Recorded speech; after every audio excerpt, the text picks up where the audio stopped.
Welcome back to On the Ground, a Bureau of Land Management podcast. I'm Mitchell Leverett, and this week we're presenting the final part of our conversation with Nick Howell, Eric Solomon, and Piper Brandt, some BLM employees who work to prevent and fight wildfires. Nick works in investigations, fire prevention, and education out in Utah, while Eric is a fire prevention and mitigation specialist in California. Piper is a public affairs specialist at the National Interagency Fire Center, or NIFC, in Boise, Idaho. In part one, we talked about the different ways the BLM fire program prepares for fire season, and part two focused on the importance of good communications.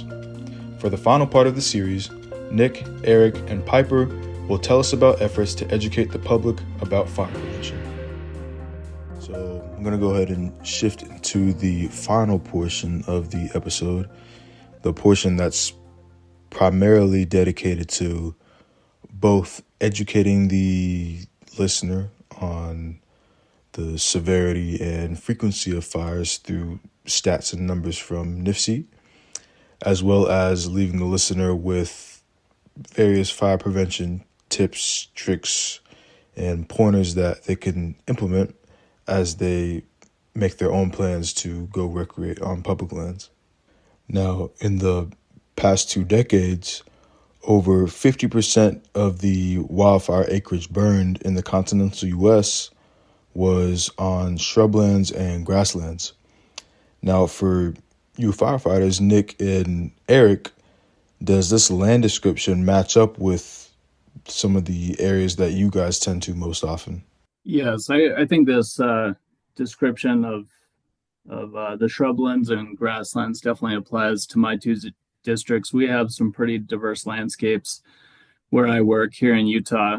We have a little bit of Eastern Great Basin, a little bit of Colorado Plateau, and a fair amount of Mojave Desert. So we manage just over 7 million acres in my two districts that I work with. So that's definitely a representative of my districts.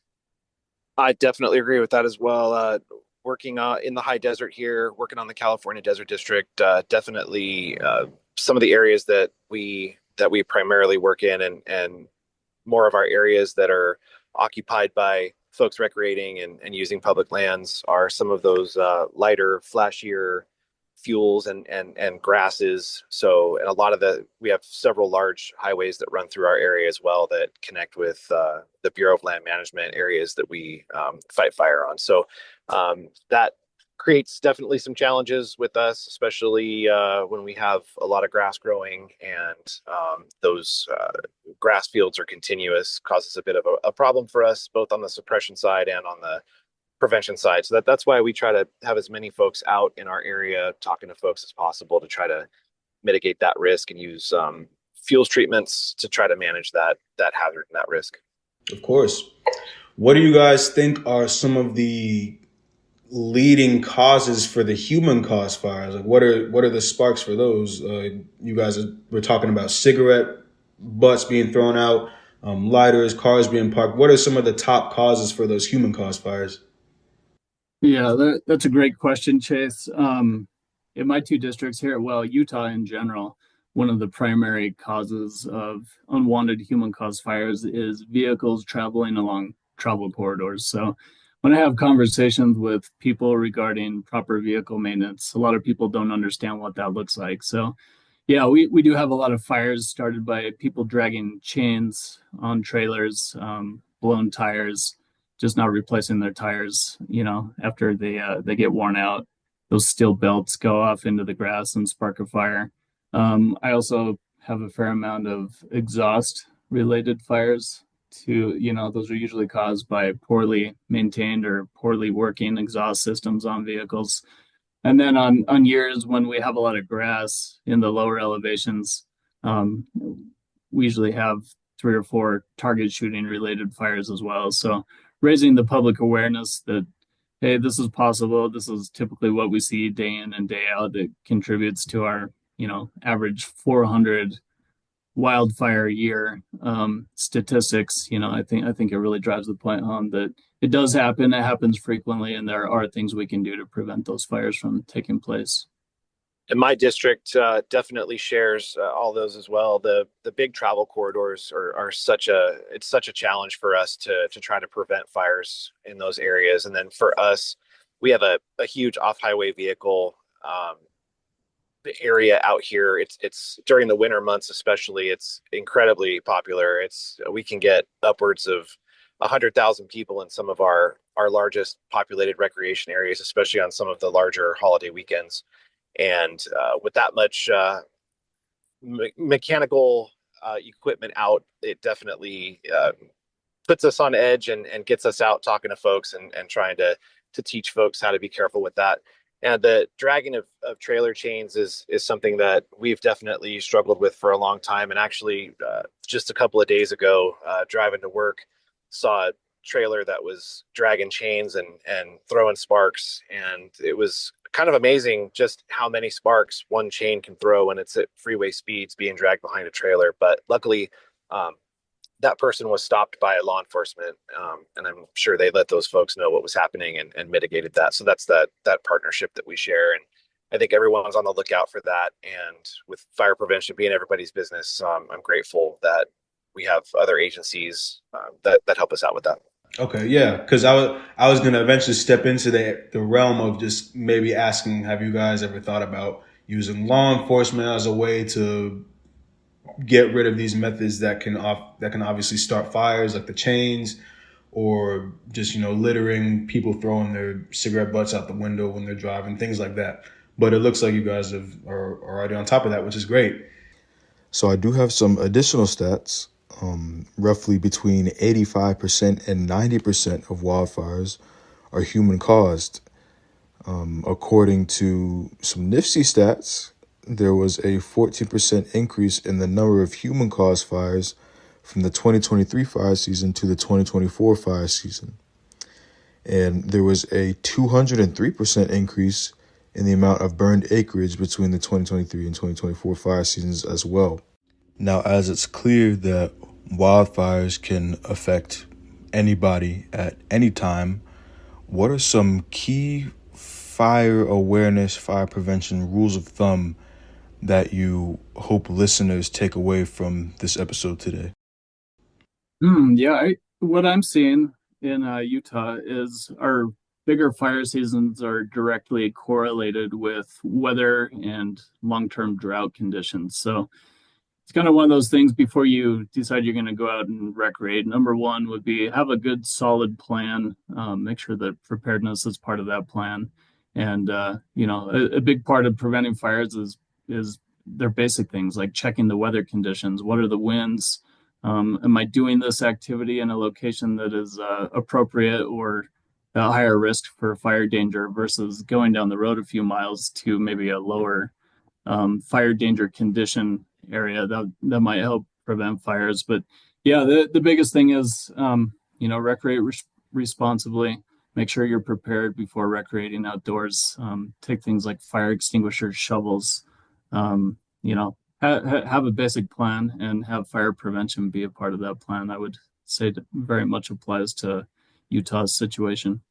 I absolutely agree with that. And I think part of that education component is just helping folks that may not think about preparing for the worst, to put that kind of in their own kind of personal maybe risk analysis or kind of a size up as to what they're doing, and to understand that in case something happens, that being prepared and trying to minimize that damage is the best thing that folks can do. So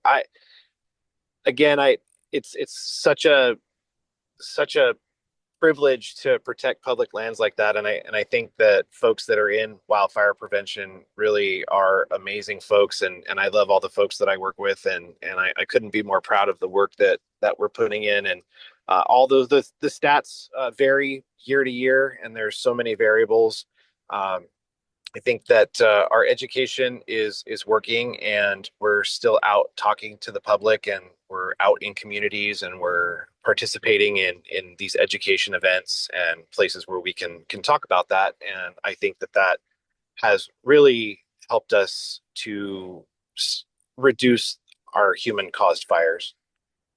Yeah, I think Eric and Nick nailed it The only thing that I can think of to add, and it's not a direct wildfire prevention tactic, but when there is an active wildfire, please help out our firefighters by not flying your own drones near active fires. Because if you fly, we can't. It makes things unsafe for our aviation folks. So that's a big way that you can help us fight fire. For sure. Yeah, I agree. What is the first thing that someone who happens to get caught near a wildfire, what's the first thing they should do? Like they turn around, they see a wildfire. What's the first thing they got to do? Well, the first thing that they need to do is think about their own safety and retreat to a location that is safe. And once they do that, to definitely report it and have all the information necessary for fire and response units to find the fire and to safely extinguish that. But definitely, personal safety is always going to be number one for us. Yeah, and I really like what Eric said about reporting the fire. This last year, we saw a few incidents that there were people in the public, multiple people in the public that saw a wildfire start, but they were all assuming that somebody else had already called 911 and reported it. So I guess the take-home message is don't assume it's already been reported. Call it in, call 911 as fast as you can, and we can get firefighters there much quicker when we know about it. Okay, awesome. Yeah. Do any of you have any programs, websites, other content to plug before we close? You guys have any links or any places that you encourage listeners to check out to get more knowledge about wildfires? Yeah, absolutely. For Utah, you can check us out on our website, which is utahfireinfo.gov. And we're also on X, formerly known as Twitter, at Utah Wildfire. And we're also on Facebook at Utah Fire Info. Thanks. I always remind folks to use the BLM social media and like BLM California Fire and the BLM California page. A lot of times they'll link back and forth on those if there's information to put out about particular fires. Yeah, it's always great to follow social media channels that are closer to where you are. And as always, I totally recommend following BLM Fire on Instagram, X, and Facebook, and visiting nifc.gov. And we have a lot of resources on the latest national fire news, current and past stats, fire prevention info, and you can find the Wildfire Matters podcast on there as well. Special thanks to Piper Brandt, Nick Howell, and Eric Solomon for taking the time to get together and provide fantastic insight on the various levels of wildfire management and general fire safety. Links to additional wildfire content such as safety tips, statistics, or anything else in between will be posted on our website. Thanks for tuning in. And once again, this is Mitchell Leverett, and we'll see you out there on the ground.